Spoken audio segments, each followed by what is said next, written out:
Kevin, so you've now labelled yourself the Soccologist. So Kevin started off on the streets of South London, should we say? Yep. Went up to Sunday League and then made it as a professional footballer for both Charlton and West Ham. And now Kevin's going into Premier League clubs and giving development programmes from under 10 up to first team players. Even though I've done certain courses on human behaviour, I think the biggest thing for me on the learning curve was about reflecting on my own life in and outside of football.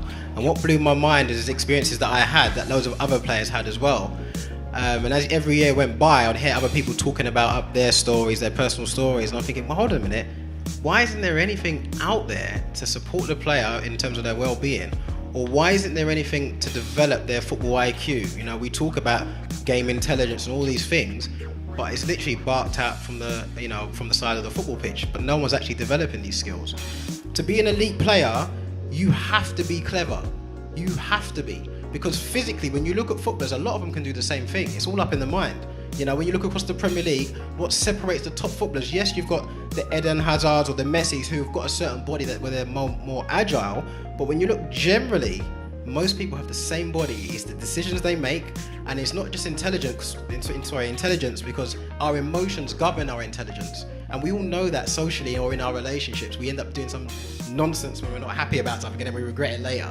Yeah, and this is why emotional intelligence is so important in terms of performance on the pitch, off the pitch, at home, in our workspace. I think football can do so much more to support the people that commit themselves and their family commit to the game, and I think football can give something back. I also felt that it was very important to educate themselves, to empower themselves so they do not become victims to the game. Most stories, most of them interested me. I mean, there were players that I knew that shared things. I'm like, oh my God. And I tell everyone about probably my favourite chapter when it talks about how the streets and how gangs almost create the football character that all the clubs embrace. But in this chapter, I'll also show how, as much as the clubs embrace them, they do them a disservice and they don't understand how to treat them. I mean, I always say, what qualifies a footballer to be a role model? What qualifies anyone to be a role model?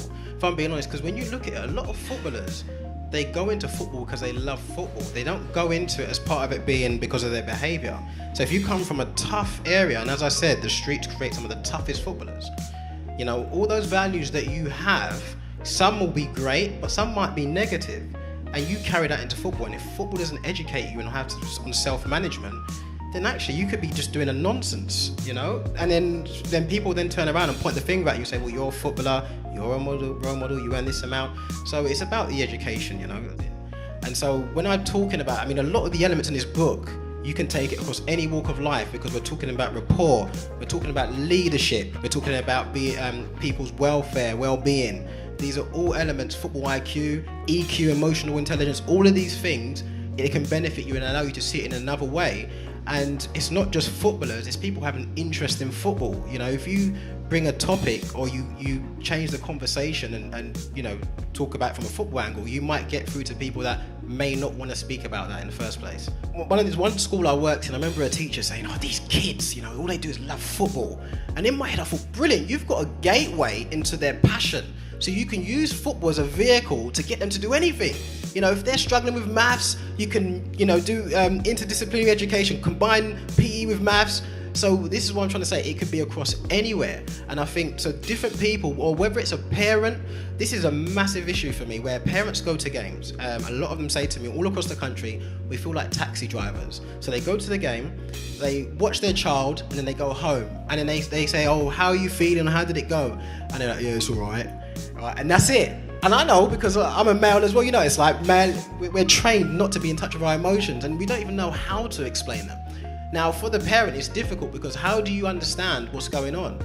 So for me, this book is really important, because you get to understand and learn about the system, what's going on within your child, how do you pick an agent, what do you look for? I'm seeing the same mistakes happening over and over again, and I'll leave that for you guys to read in the book.